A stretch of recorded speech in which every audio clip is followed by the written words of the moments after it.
Welcome back. Thank you for joining me here at the Hakeem Library. I am your librarian, your brother, Khaliq Hakeem. So, we have Once a Runner. We're on page 52, if I'm not mistaken. I gotta find where I left off at. I also don't have any water next to me. I might go grab some if I need it. But for now, pull out the phone. We're gonna put an hour on the clock. We're gonna read until that clock says stop. Before I do that, let me find out where I left off at.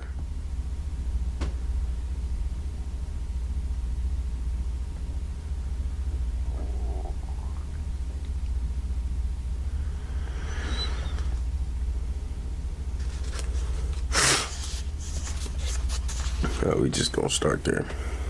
Okay.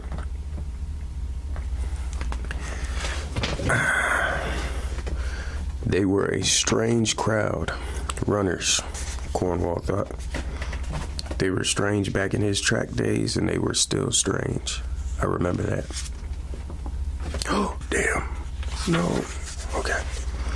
They finally arrived at the starting post with their menacing little steps, and with a deep gasp, leaned into the last one as Cornwall clicked the watch. They flew into the first turn, and Cornwall smiled again. Cassidy was already 10 yards. Yeah, I'm way behind. 10 yards in front. By the time they were out of the turn and into the straight, he was 25 yards ahead and still telescoping away. Misner smoothly led the rest of the pack. Around the final turn and into the straightaway, Cassidy powered on with crisp, businesslike strides. There was a lift in his stride, and from his expression, Cornwall could tell he was serious. 40 yards in front, Cassidy flashed by the post, and Cornwall clicked the watch at him in that strange little gotcha affection of earnest timers everywhere. But he said, the coach let out a little grunt as he glanced briefly at the watch before catching the others on the second sweeping hand.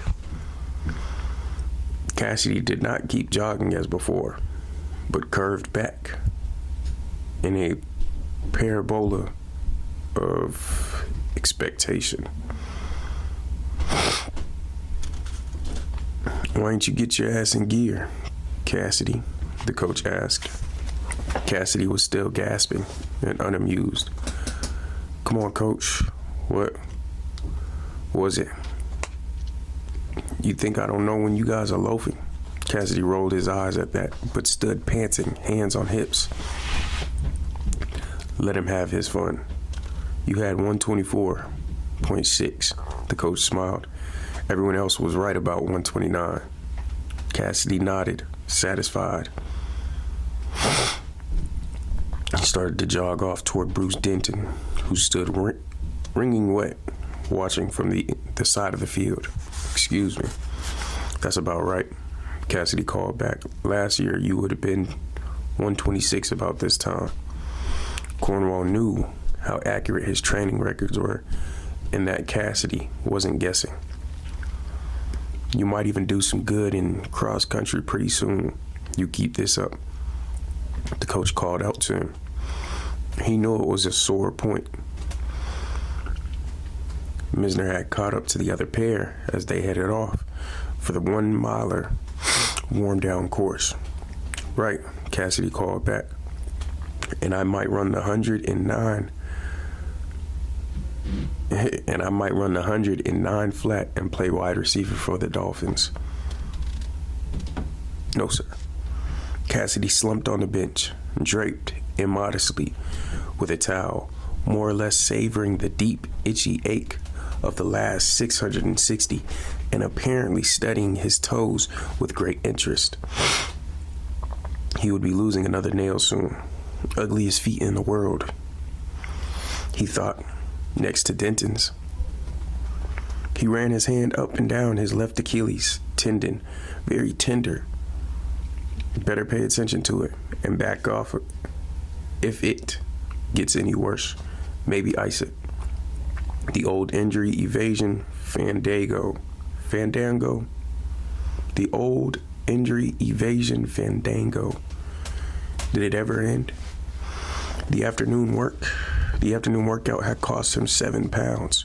He longed for cooler weather. In the shower, Denton laughed. It's the lean wolf that leads the pack. If I am captured in Indochina, Cassidy told him, I will not last out the night in a bamboo cage. Just walk out between the bars, Denton had suggested. The older runner had been impressed with the 660 workout.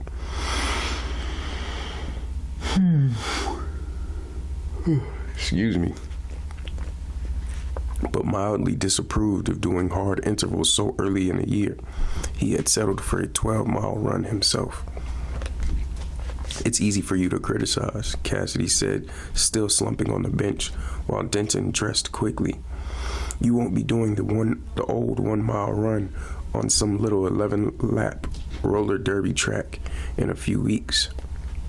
I need me some get-down speed out there. When did you turn into a black sprinter? Misner asked. What's this get-down stuff? He's a miler person, you see, Denton said. And he's explaining about how it's dog-eat-dog out there. Right, sport? Into the steamy and subdued post-workout atmosphere charged Daniel Hayes Ingram, a student trainer whose round face was a sad pink and white topographical map of adolescence. In high school, Ingram had secured a place on the track team and set about accomplishing his lifelong goal, a 5-minute mile. Having failed by 3.4 seconds, he learned how to tape ankles and apply ice packs, and was thus spared eternal exile from that intimate neutral world where the sounds were of rushing water, rough laughter, and the click-clack of brittle spikes on tiled floors. Substitute gratification does not vent completely the deeper yearnings. However, and Danny Ingram was known as a highly excitable person, he now clucked and sputtered with such energy as to gather a small crowd. If the news was not of interest, they would at least get to watch a trainer go mad. They got Walton, Ingram gasped for the third time. Who? What? When? Where? Why? And sometimes how? Let's consider that. The track men looked at one another. John Walton, you idiots. They got John Walton. Ingram was exasperated by their blank stares. They knew who he was talking about, but could not get the context. They calmed him with abuse and made him begin slowly. He had their interest now, and they were going to get to the bottom of this. I was just in Cornwall's office. He took a deep breath. And the telegram just came in from the New Zealand Travel Committee. Walton has agreed to run in the Southeastern University relays this spring. He's on tour then and had the weekend open. Holy Jesus Christ, John Walton running here. Won't that just be something else now? Can you imagine what he'll do to all these yokels around here when it was particularly awkward thing to say, for as the import of the news had finally come across, the others had turned almost as a man to see what kind of reaction would issue from the distance runner's corner. where Cassidy and Denton sat, watching them with great interest. "Well, I didn't mean at you, of course, Cass."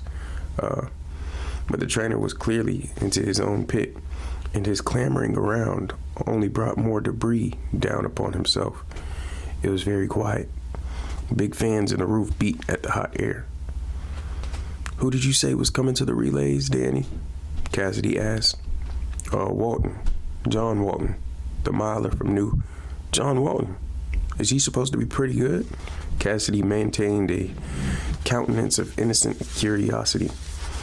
Denton turned slightly and coughed. "Yeah, well, he's only run 3:49 and all." Some of the others were snickering, but Danny had a very high embarrassment threshold. "Say, Cass," he was all curiosity now, "how do you think you'll handle, the situation?" Cassidy pondered. He looked at the ceiling and sphincterized. Let's look that up. I need the pronunciation of that word. Lord have mercy. I ain't never seen that word before.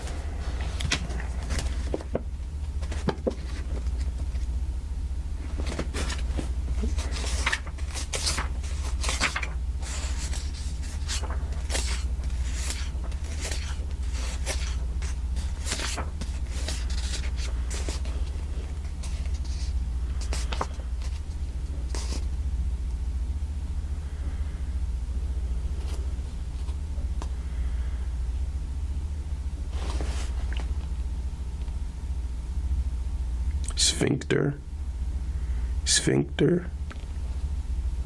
Is that the same word? Sphincterized. Let me see if I'm saying it right. Sphincter. To draw close. A ring-shaped muscle at a body orifice. He looked up. He looked at the ceiling and sphincterized his lips. Then his face lit up. Inspiration. Okay. Ring-shaped muscle. So he kind of like, closed his lips together. Sphincterized. Nice.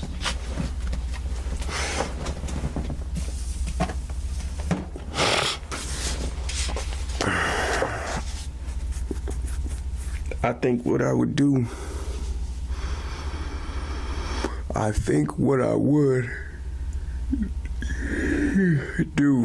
would be to hang right with him. See? Yeah, well, check him out real close. Like for a couple of laps. Make him take the initiative. See? Make him run my race. See? Denton was leaning against his locker, biting on a towel. But John Walton, when he then going into the last lap, I'll be right on his tail. See, all the way into the last turn.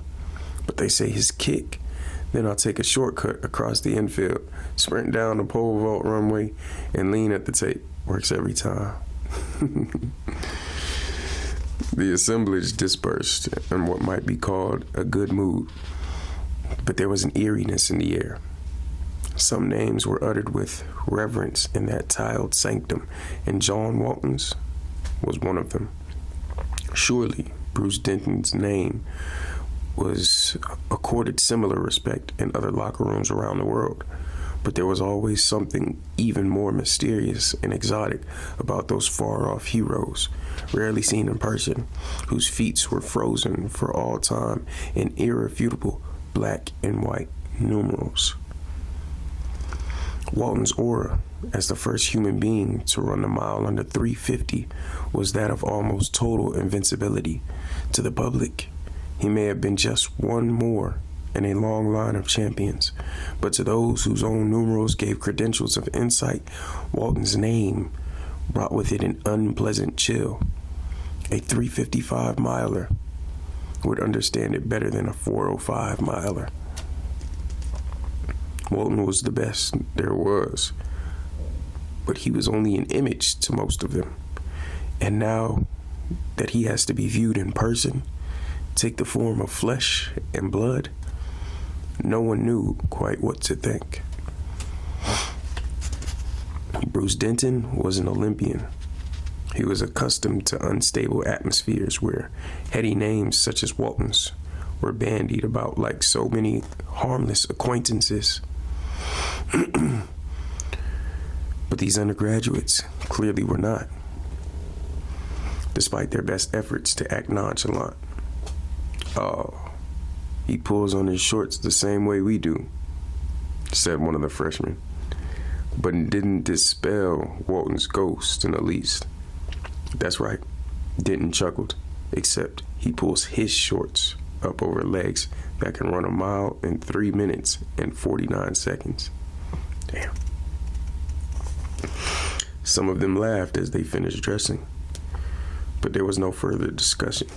Cassidy still sat on the bench, towel draped across his middle, too weary even to clothe himself.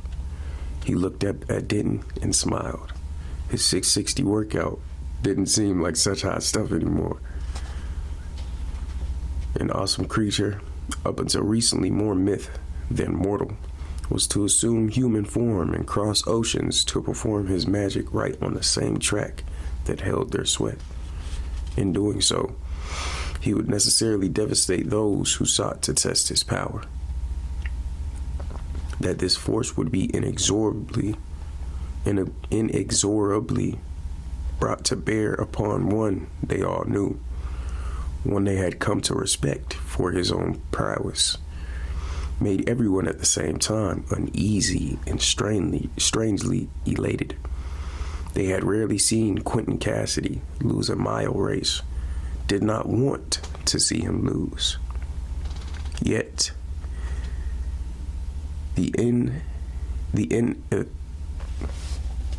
well, I was on a roll too. I ain't gonna lie to you.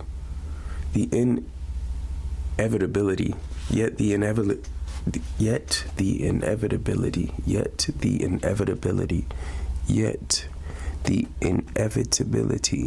of the prospect was somehow exciting in the manner of an execution. Their line was to be devoured by a greater lion. Chapter 10, Demons.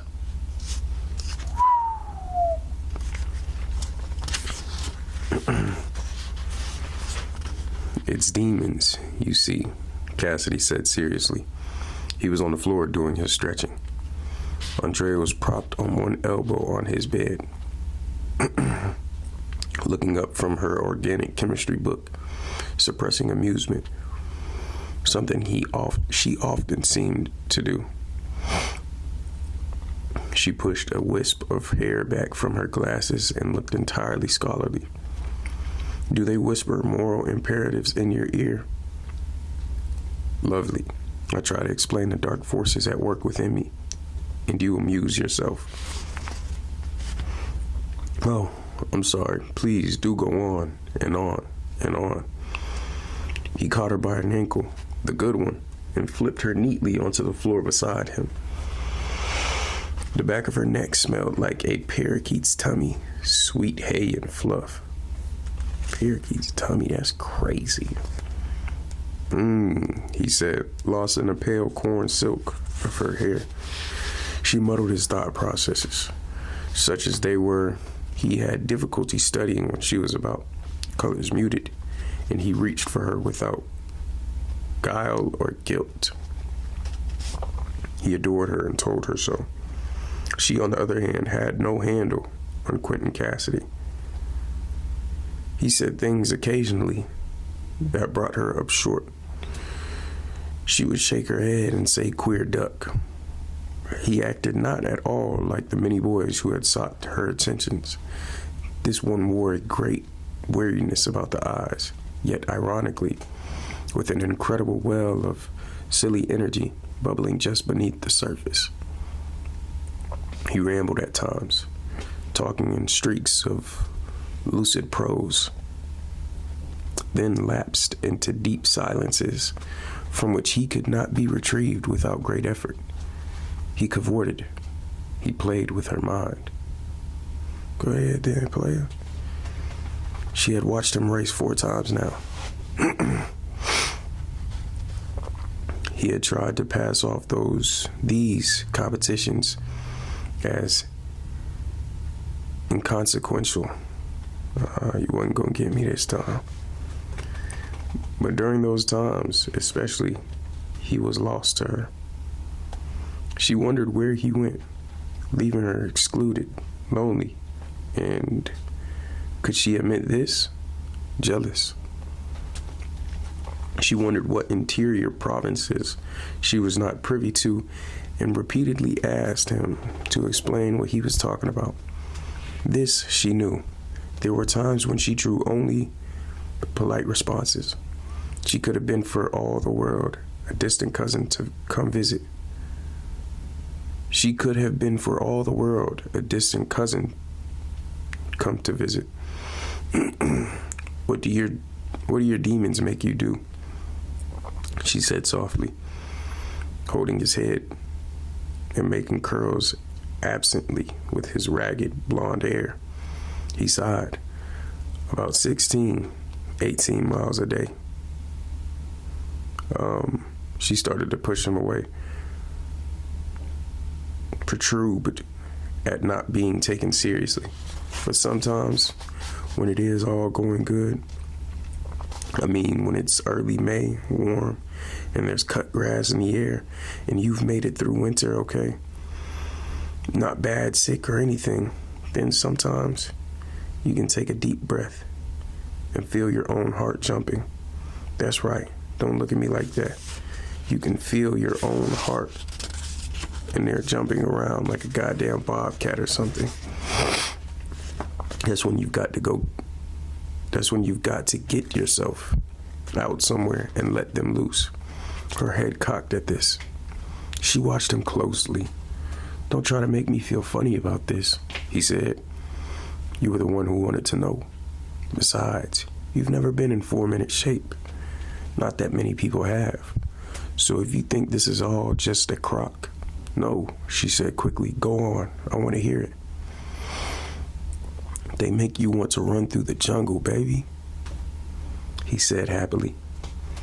Covered countryside at a clip, slide by in the night like a skulking cloud. His eyes had the faraway cast, but his voice quavered in mock solemnity like a southern tent evangelist. Sensing genuine interest, he picked up the tempo. They make you bolt awake in the middle of the night with an involuntary shot of your own true adrenaline, ready to run 100 miles. We're talking when you're there, now, really there, 4-minute shape or better. They make you jittery with the smell of forest, ready to hurdle fallen trees, run down game, leave gore in the bushes. Her eyes widened. And then, when you get them all reined in, he looked at her fiercely. They make you lay back in the pack, coasting 3 laps on an old melody. And then they make you wail out the final turn and blow down the last goddamn straightaway like the midnight train to hell. Although he said it humorously in his mock religious voice, in his eyes she could see but not quite penetrate limpid ethers of a faraway Elysium, where the otherworldly citizens were without exception vessels of nearly pure spirit, heavyweight prize fighters, rare air mountain climbers, soon to be martyred saints, and other quiet, sadly ironic purveyors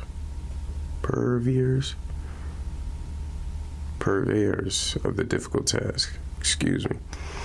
You are of course quite mad, she said softly. Come, he said, breaking the spell. We have to meet Ms. at the 90s. We are speaking of human endeavor. and delusional systems, Cassidy said, punctuating with a steady cracking of pistachio nuts. Their second pitcher was almost gone. Thursday night foosball and pinball background noise nearly precluded conversation altogether. Everyone likes to think they have their own little corner. It can be anything. Needlepoint, lawn bowling, whatever. Some guy may gratify himself by thinking he's the best goddamn fruit and vegetable manager the AP ever had. Which is fine. It gives people a sense of worth in a crowded world where everyone feels like part of the scenery. But then mostly, they are spared any harrowing glimpses into their own mediocrity. Pillsbury Bake-Off notwithstanding, we'll never really know who makes the best artichoke souffle in the world, will we? Gotcha. Don't filibuster. Tell me demons, she said. Right. The thing is that in track, we are painfully and constantly aware of how we stack up, not just with our contemporaries, but with our historical counterparts as well. In that regard, it's different even from other sports. A basketball player can go out and have a great day and tell himself he's the greatest rebounding forward to ever hit the hardwood, but he'll never really be troubled by the actual truth, will he? Maybe he's just in a weak league. Maybe jumping Joe Fawkes would have eaten him alive 30 years ago, but he'll never know. He'll just have to leave such judgments in the sorry hands of the sports writers.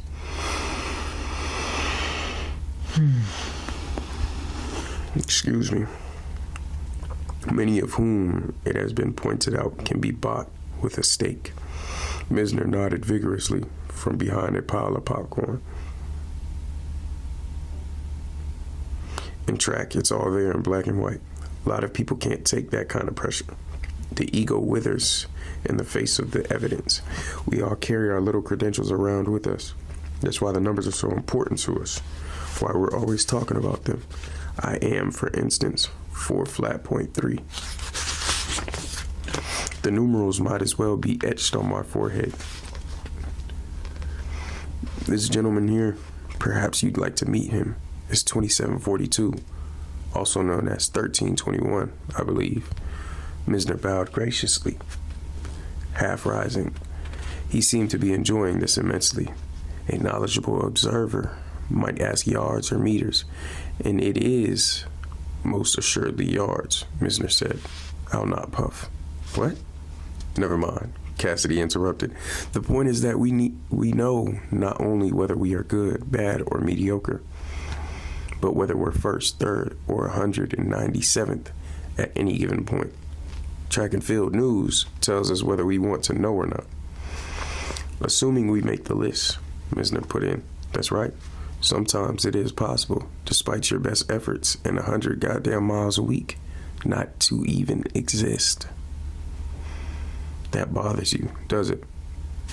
That, my dear, breaks my heart. But you can beat almost everyone. We know that, right? Isn't that good? Isn't that what you want? Well, sure. But in my own mind, I know that I'm what a sports writer would call a steady performer. And it really doesn't matter a whit how many races I win. I haven't even broken 4 minutes yet. Roger Bannister did that back in 1954. I spent 7 years of my life working hard at this thing, and so far I'm average. It happens to others. Concert pianists, maybe actors, and the like. But they aren't subject to the cold, cruel numbers like we are. Let's put it this way, he continued. There's a fellow right now in New Haven, one in Kansas, one in Boston. Excuse me. One somewhere in Minnesota, of all places, and 2. Ms. is now indicating 3. In Oregon, who might very reasonably request that I launder their jocks for them. And that's just the United States. There happens to be a young man down in New Zealand right now by the name of John Walton, who breathes actual air and eats human food, and the son of a bitch has run 1 mile faster than any human being in the history of the world. 3 minutes and 49.1 seconds, to be exact. I don't believe old John let me wash his jock. Do you think, Miz? The other runner shook his head solemnly. And there is some kind of final point to all of this, Andrea said. Depends on what you call a point. It's a simple choice. We can all be good boys and wear our little sweaters around and get our little degrees and find some nice girl to settle, down with. Take up what a friend of ours calls the hardy challenges of lawn care. Misner was snickering, but Andrea was solemn. Cassidy stared into his beer. Or what? What's your alternative? She leaned over the table, trying to get him back on track. He looked at her, surprised. His eyes lit up as they had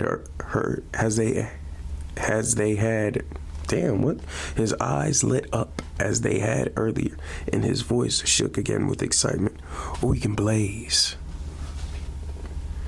Become legends in our own time. Strike fear in the heart of mediocre talent everywhere. We can scowl dogs, put records out of reach, make the stands gasp as we blow into an unearthly kick from 300 yards out. We can become God's own messengers, delivering the dreaded scrolls. We can raise dark Satan till he wheezes, fury cinders down the back straightaway. He was full into it now. They'll speak our names in hushed tones. Those guys are animals, they'll say. We can lay it on the line, bust a gut, show them a clean pair of heels. We can sprint the turn on a spring breeze and feel the winter leave our feet. Andrea leaned back in the booth, wide-eyed and swallowed. We can, by God, let our demons loose and just wail on them. He threw his head back, and let loose a low, eerie cry. Foosball, billiards, and pinballs all stilled suddenly. Misner, unaware of the sudden quiet, pounded the table in animated agreement. Yes, goddamn. That's it. Well on. When he had finished the cry, he looked around at the silent blank faces of the various confused fraternity jocks and winced. My Lord in heaven, she said, her eyes glistening. But she smiled as she said it. A bemused smile that said perhaps. Now here was something after all, and even though it was an admission against interest, she had to consider the possibility that there was something here a little out of the ordinary. Later in her life, she would always count that as the moment when she truly fell in love with Quentin Cassidy, a madman vexed and enchanted by ethereal considerations she did not understand, fell in love with him even as he sat, tired from his performance, absently drawing figure eights in the spilled beer. They were all a tad drunk. Oh, them boys was lit. Cutting up. He was popping into them. That was nice, Cassidy said. 3 days later, they were walking back to Doobie Hall in the dark, hand in hand. Though it was November, it was still pleasantly warm out. I don't know. It was a little eerie at first, but it was nice to look at the stars, Andrea said. People used to do it outside, watching the stars all the time until Alexander Graham Bell invented the motel, he said. But I told you no one would bother us. Very few people know that. Practice pit is out there. Hold on. The main one gets a lot of use. I wonder what people used to do back in the old days when the jumpers landed in sawdust, making love in a pole pit pot. She sighed. If my mother only knew, she'd be sure to come up with something about passion pits or some such. Mothers like those kinds of lines, as if there was a guaranteed wisdom in puns in corn pone. I suppose. They walked as slowly as they could without the whole thing getting silly, both of them having an instinctive sense about preserving good moments. As they neared Doobie Hall, he heard the commotion in back. "Come on." He grabbed her hand. "If this is what I think it is, it might be fun." In the back of the house was a large garage building that had been turned into a recreation and storage area. There was a battered ping pong table, a very old inoperable jukebox, and some sidecar Doobie vintage furniture. Cassidy led Andrea through the door, and they stood in the back of the small crowd. A space had been cleared out on the sandy concrete floor to make room for a miniature high jump arena. Andrea was puzzled. What are they? But Cassidy shushed her. Ron Spider Gordon was standing at the edge of the open space to their left, his eyes focused on the ridiculous makeshift standards. They had taken 2 large coat racks and taped coat hangers to hold the horizontal bar, which was an old cane fishing pole. A pile of mattresses made up a comfy-looking landing pit. Cassidy thought of the pole pit, looked down at Andrea with a loud sigh, and was promptly shushed himself. Gordon was going into his routine now, in the manner of all jumpers, clenching and unclenching his fists, mumbling to himself, bending over at the waist and wiggling his hands like gloves with no fingers in them. In general, doing the field man's dance on high anxiety, except now it was overtly histrionic. Yeah. For he was also doing his own voiceover, sotto voce, like a golf match commentator.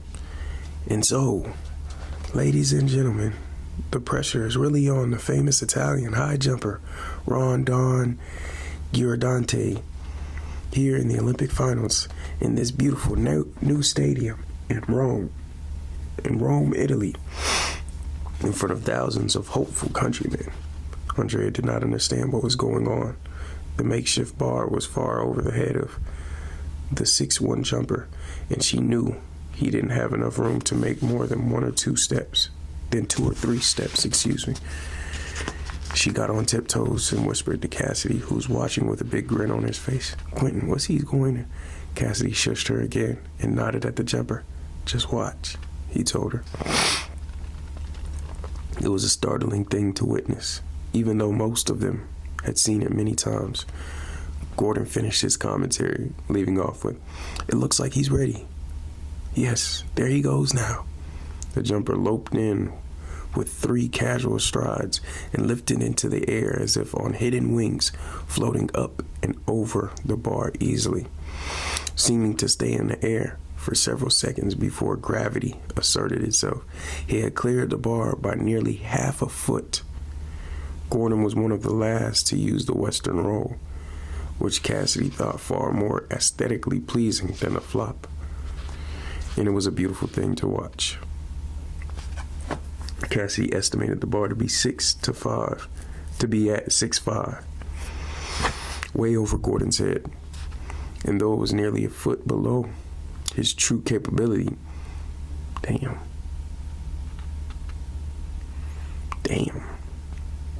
Nearly a foot below, so he jumping like 7'4", 7'2". It seemed from up close and in such casual circumstances, it was mildly shocking. The crowd was still applauding good-naturedly as Gordon wallowed around on the mattresses, paralyzed with laughter. Stoned to the gills, Cassidy thought. Jim Beal, another jumper, took his place and began going through the antics. Gordon, barely able to control himself, very considerately crawled from the pit and began to give the commentary for his colleague. Everyone seemed to be having a wonderful time. Cassidy and Andrea slipped out the back. "Isn't that something?" he said, shaking his head. "Weird like everything else around here. I don't think I get it." I didn't either for a while. I've seen the hurdlers, the shot and disc guys doing stuff like that. Never made sense. Then I figured it out. What they're doing is they're playing track. Playing? Right. See, when you're doing the actual thing itself, it's so competitive and serious. I don't think anybody really has much fun at it. Rarely in practice and never in meets. Oh, they like the idea of it all, right? They like going to competitions and they like being on a team and the general hullabaloo of being a jock. But when you get right down to it, while you're doing the thing itself, it's not a lot of grins. I can't remember a mile race in my life that was even mildly amusing. So what was all that back there about? Well, sometimes Spider or one of the others will be sitting around here and suddenly realize that he likes doing what he does. And he may have turned it into a compulsion or a job, but it was once something he did as a kid just for the neat sensation it gave him. So Spider will have a few tokes. Excuse me. And suddenly realize he loves sailing through the air without having to hand someone a boarding pass. I've seen Mobley drink 3 pitchers and go out and heave his goddamn shot around a playground by moonlight all night. Weird stuff like that. But they do this every afternoon. I don't see why he would want to go out in some garage. It's very simple. Though it looked amazing to us, for him, jumping 6'5" is like strolling around the block. He could do it in his sleep. So for him to make it into play, all he had to do was drop back several notches of his true capabilities. He puts on a pair of cutoffs, rigs up a stupid cane pole for a bar, and he does what he does. It would be like me going out and running a 420 mile. I don't know how else to explain it. They do it all the time. Everybody likes to watch, particularly when the high jumpers do it. They make up these fantastic situations, give themselves glamorous foreign names, pretend it's some great vendetta in the Olympics or something. But Ron Don Giordante, one of the half-milers, Benny Vaughn, started that. Everyone on the team now has some foreignized version of his own name. It's a kind of fantasy thing they all get a kick out of. Do you have one? Of course. I am Quintus Cassidemus, the famous Greek miler. I'm also somewhat renowned on an imaginary pro bowling tour, but that's another story. How about Jerry? Does he have a funny name? Sure, Miserelli, another famous Italian athlete. I was responsible for that one, I guess. And how about Bruce Denton? That, my dear, shows how much you know. Bruce Denton is Bruce Denton, the famous American clock cleaner. The boy Bruce a bad boy. That's what he's saying. Bruce a bad boy. He don't need no foreign name. You can't just get that man any other name. He said, my name is my name. Oh, man. We doing good, bro. We on to chapter 11. We still got a lot of book left, though. Chapter 11, A Fan's Notes. The tremors woke Andrea. She blinked, startled by the unfamiliar surroundings.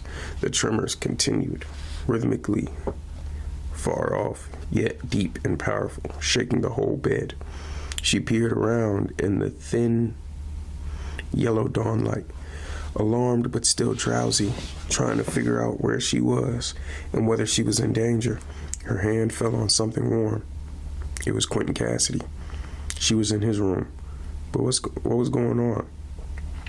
Did they have earthquakes up here in North Florida? She stayed very still, scared, trying to make her sleepy mind work. Then she figured it out and got really scared. Quentin. She shook him gently and urgently. He didn't stir. Quentin. Is there something wrong? Baby, wake up, please, Quentin. Your heartbeat is shaking the bed. One bluish green eye opened and studied her carefully. This was his morning to sleep late. The team would be driving to Jacksonville to catch a plane. The morning run would be just a token. Shh, he murmured softly. Go back to sleep. She did. The little tremors continued rhythmically. Steady liquid drum beats at precisely 32 to the minute. They did indeed shake the bed.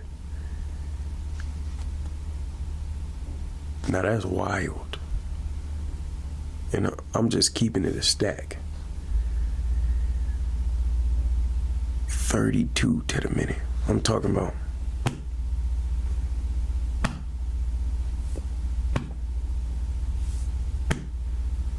It might be.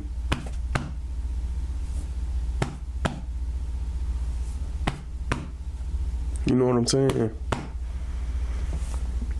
Because to be able to run like that, your heart has to slow. Your heart isn't going to be as you run in that. No, your heart rate is going to be a whole lot slower than the average person's. So it's going to be a lot more force in order to pump all the blood and circulate it throughout your body. So while you're sleeping, you're at a state of rest, that calm point. Your heart is cooling though, but it's thumping. Boom, boom, boom, boom, boom. It's unnatural. That's why I do a lot in terms of my heart. My breathing technique. No, let me get back into the reading. Can't get off topic. Now that some of the questionable side effects of the lifestyle had actually befallen her, Andrea was far from pleased. For one thing, she wasn't crazy about the idea of staying home on a Saturday night. Mary Tyler Moore, or no Mary Tyler Moore. The team had left at noon and would be gone for days. The USTFF meet was Monday at Penn State, the AAU championships the following Saturday in Chicago. She fretted around her room like a cat on diet pills. Some of her dateless sorority sisters came by, full of goodwill, not at all unhappy with her plight, and made a pitch for pizza and some tentative prowling around. Andrea demurred as pleasantly as she could. She was actually pretty miserable, but what really annoyed her was that she didn't know exactly why. She got out a pair of scissors and some old jeans and began to make cutoffs, but tried after one leg and threw the stuff in a corner. This wasn't like her, not at all. If this what it was all about, she wanted no part of it.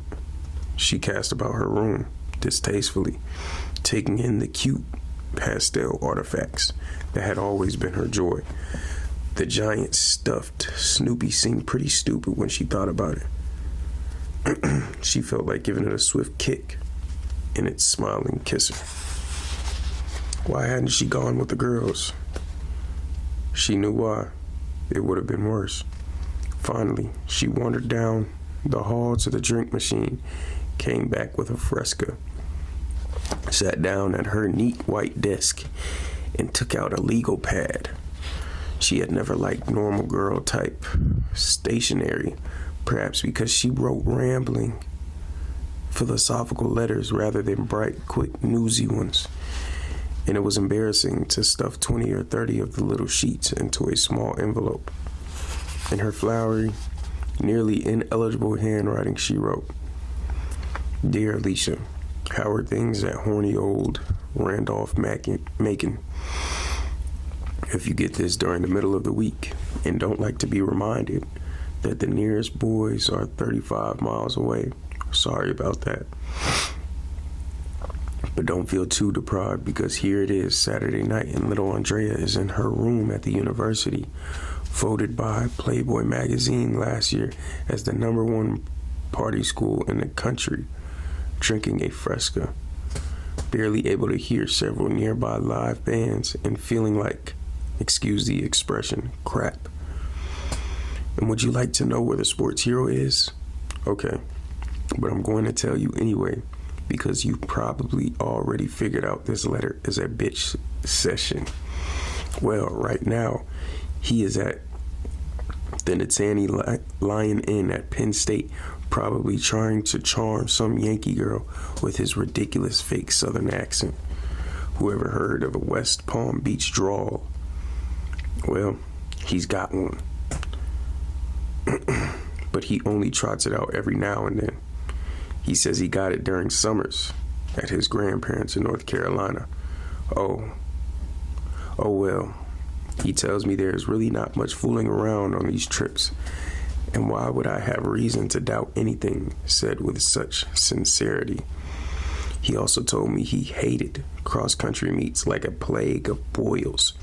But you've never seen such a happy traveler packing for a sojourn, singing, whistling, trying to decide which of those strange little spiked shoes he will take. He has about 50 pair of them, and they all have little stories. Oh yes, he was really upset about leaving, all right. Lise, what's wrong with me? I've never acted like this before. Have I? I wish you were here now. Why did we ever decide to go to different schools? When he's around, I'm not really even conscious of being particularly happy. It just seems kind of normal. But when he has to go off somewhere, it's like I cease to do anything but exist until he's back. And it's not like we see each other all that much during the week either. We're both taking a lot of hours this semester, and we agreed a while back that it could really get silly if we let it. So we usually study apart. Still, there's just something about knowing he's not far away. He said it's going to be worse during the indoor season. He could be gone every weekend if he's running well. And right now, he is. I can't figure it out. It's not that he's beautiful. Sometimes he looks so thin, it seems he must be sick or something. And if I say anything, he comes out with these smart-ass comments like, it's the lean wolf that leads the pack, baby. Honestly, he can be so condescending. I want to just slap him. But then I look in his eyes, and Lise, he's always so tired, so frail looking. It just breaks my heart. Sometimes he catches me looking at him and says, "What?" I say nothing, just thinking. He says he's smitten with me, and I guess he means it. But if there's ever a question of a running thing or an Andrea thing, guess who's second fiddle? Baby, you second fiddle. Have I ever put up with a boy like this that you can remember? I wish I could drag him home over Thanksgiving so you could get a look at him. But as usual, he's going to be gone. Can't you just see him with Daddy? What if they got into the war or something like that? But I guess they could talk about fishing. Quentin knows all about fish from skin diving in West Palm. Lise, am I sounding like a little lovesick puppy? Me, the ice maiden of Coral Gables High. Brother, one thing I'll say about him, he didn't flinch when I told him about medical school. Most of the guys I ever mentioned it to just gave me a weak little smile. They're right on the verge of saying something like, "Oh, you're much too attractive to blah, blah, blah." And if I had a gun right then, I would shoot to kill. I must say Quentin took it right in stride, but then I guess delusions of grandeur don't startle someone whose real goal in life is to set a world's record. He told me not to ever tell a soul about that, but telling your twin is not really like telling someone else, is it? I don't know. Maybe I'm crazy too. I just don't seem to be able to do much of anything about it. Imagine what you do if your date wandered around the dance floor at a disco place with a $500 bill in his hand telling people he wanted to tip the band, but he couldn't find them. At least I was paralyzed. I was the only one. But I couldn't speak. I was laughing so hard, and he didn't care about the weird looks he got. Not at all. What is it about this one? Am I in love, Lise? For true this time? For real? Love, Andy. Chapter 12, the indictment. So those, was that the demons? Nah, that was a fan's note. Oh, okay, yeah, fans note. The indictment. It was a do-nothing Thursday afternoon with a junior college meet coming up. The freshmen and sophomores were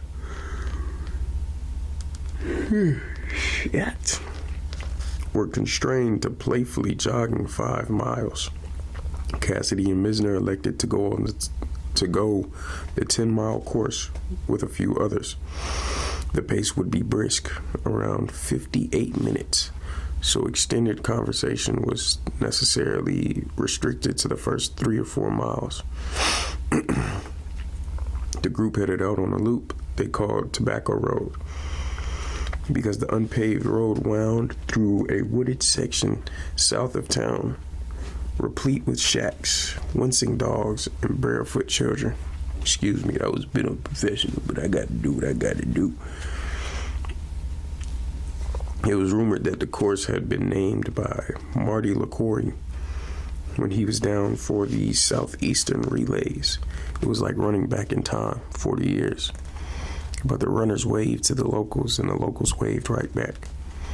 There was a friendliness born of familiarity, and although two entirely different worlds eclipsed each other at that point by some process of emotional osmosis, each had come to respect the other's struggles.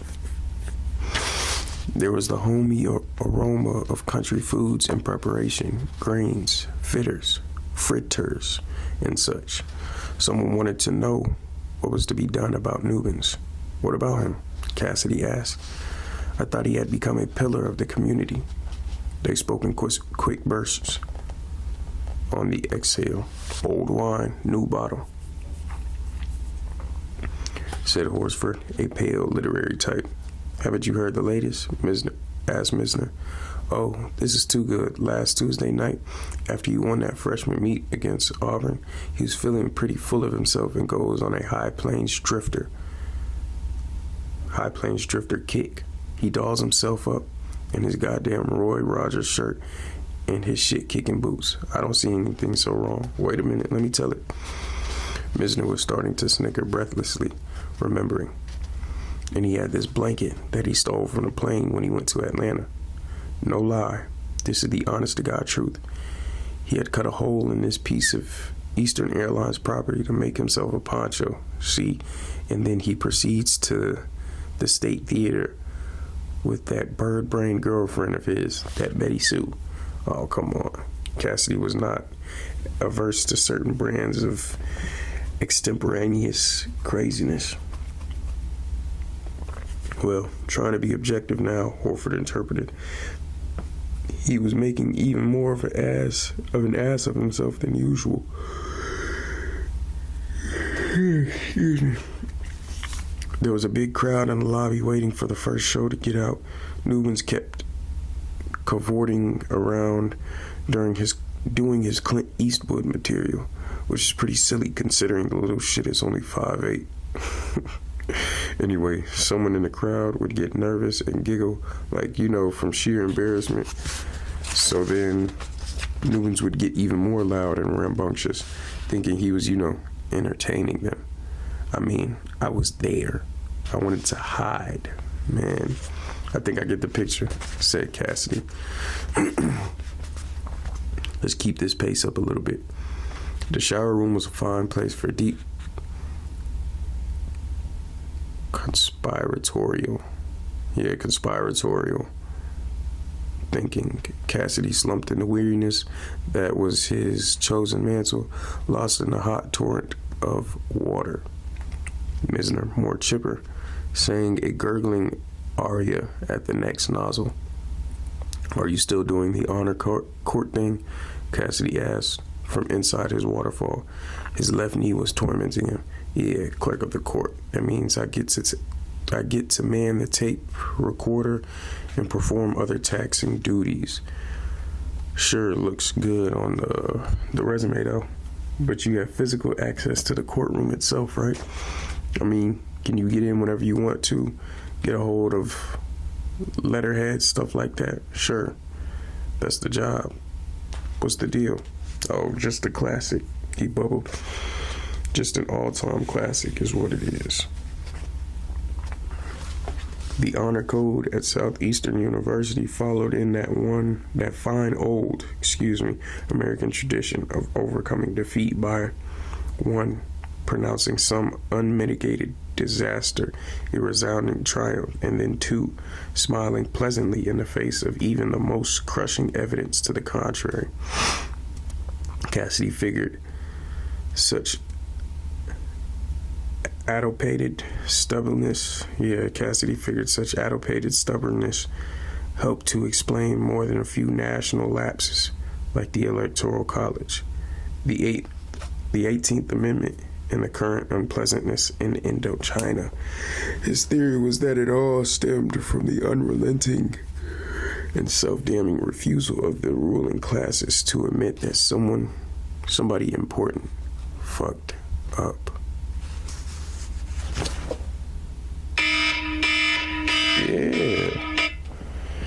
Yeah. That's going to conclude today's reading of Once a Runner. We're on page 77. Started on 52, ended on 77. An hour down. So, I thank you. I thank you for tuning in. Thank you for joining me. Thank you for coming here and spending time at the library, the Hakeem library, that is, with your brother, the librarian, Khaliq Hakeem. Go.